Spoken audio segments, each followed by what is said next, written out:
अहमदनगरमध्ये एका गावगुंडाचा माज आणि मुजोरी कॅमेऱ्यात कैद झाली आहे। श्रीगोंद्यातल्या पारगावामध्ये अल्पवयीन मुलीला अश्लील शिवीगाळ आणि मारहाण करत विनयभंग केल्याची घटना उघडकीस आली आहे। सुनील बोनगे असं या गावगुंडाचं नाव आहे। हा व्हिडिओ सोशल मीडियावरती व्हायरल झाल्यानंतर पोलिसांनी तब्बल आठवड्याभरानंतर गुन्ह्याची नोंद केली आहे।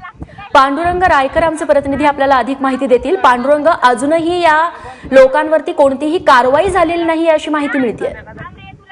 रेश्मा, ही अत्यंत दुर्दैवी अशी घटना म्हणावी लागेल, कारण अहमदनगर जिल्ह्यामध्ये गेल्या काही दिवसांपासून जे छेडछाड आणि अत्याचाराचं जे सत्र सुरू झालं ते अद्यापही कायम असल्याचं या श्रीगोंदा तालुक्यातील पारगावच्या दुर्घटनेवरून पाहायला मिळत आहे।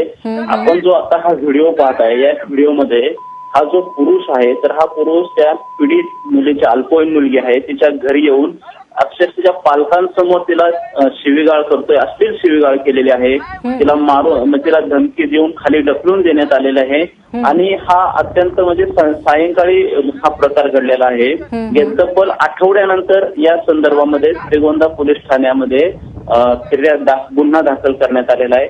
मात्र या प्रकरणी जो मुख्य पुरुष आहे सुनील बोनगे आणि याच्या अल्पवयीन मुलांवरती गुन्हा दाखल करण्यात आलेला आहे। मात्र अद्यापपर्यंत आठवड्यानंतरही या प्रकरणी यातील कोणत्याही आरोपीला अटक करण्यात आलेली नाही आणि याबाबतचा तपास सुरू असल्याचं सांगितलं। त्यामुळं श्रीगोंदा पोलीस ह्या पांडुरंग, तुला मी थोडंसं थांबवतेय। डॉक्टर कुमार सप्तर्षी ज्यांनी स्वतः सोशल मीडियावरती हा व्हिडिओ टाकलेला होता ते आता फोनवरून आता आपल्या सोबत आहेत। सप्तर्षीजी, अजूनही या व्यक्तीवरती कारवाई झालेली नाहीये। तुम्ही स्वतः व्हिडिओ हा सोशल मीडियावरती टाकलेला आहे, काय पाठपुरावा सुरू आहे तुमचा? हो, हे असं आहे की हे प्रकरण मला इत्थंभूत माहिती आहे। या प्रकरणामधल्या ज्या विद्या साळे म्हणून आहेत त्या लहान मुलीच्या अल्पवयीन मुलीच्या आई त्या आमच्याकडे प्राध्यापिका आहेत।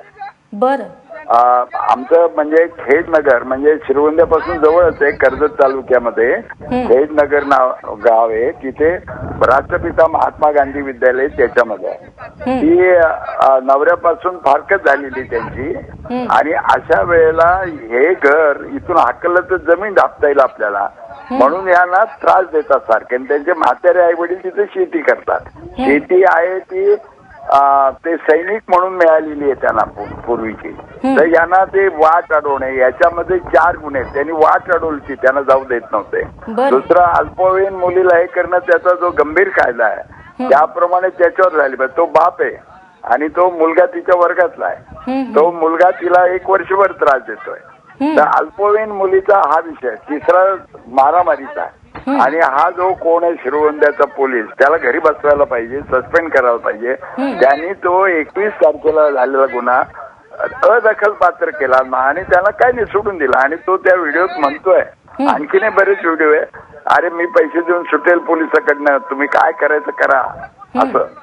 तर ते खरं दिसतंय लोकांमध्ये ही जी भावना आहे की आपण काही करून पोलिसांकडनं सुटू शकतो आणि ग्रामीण भागामध्ये मूल्य कमी आहे आणि बळ कोणाचं जास्त आहे त्याप्रमाणे यांना साक्षीदार मिळायला कोणी तयार नाही। हे आयसोलेटेड घर आहे, तर म्हणून मग युक्रांनी हा विषय हाती घेतलेला आहे आणि युक्रांचे कार्यकर्ते गेले तेव्हा मग काल खटला झाला आणि पंचनामा झाला आणि हे 4 मुद्दे आणि त्या चर्मकार आहेत म्हणजे 4था ऍट्रॉसिटीचा म्हणजे एवढे गंभीर गुन्हे आहेत। मग काल पोलीस हे करायला लागल्यावर ते फरार झाले। आता फरार झाले म्हणजे तिथंच कुठेतरी पोलिसांच्या संमतीने असतील। प्रथम त्या पीआयला सस्पेंड करायला पाहिजे, कारण आम्ही तिथे गेलो तर आमचे लोक तो यायलाच तयार नाही पोलीस चौकीत। मला वरती बोलावं लागलं, डीवायएसपी मुंडे म्हणून आहेत त्यांना बोललो, मग त्यांनी काहीतरी घरी बसून ऐकलं असेल आणि इकडं आधी काय म्हणायचा ठाणे अंमलदार मी कशी घेऊ शकेन तक्रार, पीआय नाही, आणि मग त्यांनीच एफआयआर घेतला लिहून। म्हणजे तो तिकडून सांगत होता, तो समोरच येत नाही। ते अतिशय गंभीर आहे, याला सर्व समाजानं, कारण स्त्री ही दुबळीच, शिवाय शेड्यूल कास्टचे लोक दुबळे आणि गाव बहुसंख्याकांचं, त्यामुळे दादागिरी करणार, कोणी बोलणार नाही वगैरे हे सगळं। तर अशा वेळेला हस्तक्षेप करणं प्रसार माध्यमानं आणि याच्यातलं एक मला आणखीन दुर्दैवाचं सांगावं लागतंय, सार्वमतचा लोकल स्ट्रिंगर असेल कोणीतरी, सार्वमतचं नाव घेऊन मी बोलतो, त्यांनी त्या माणसाला काढावं।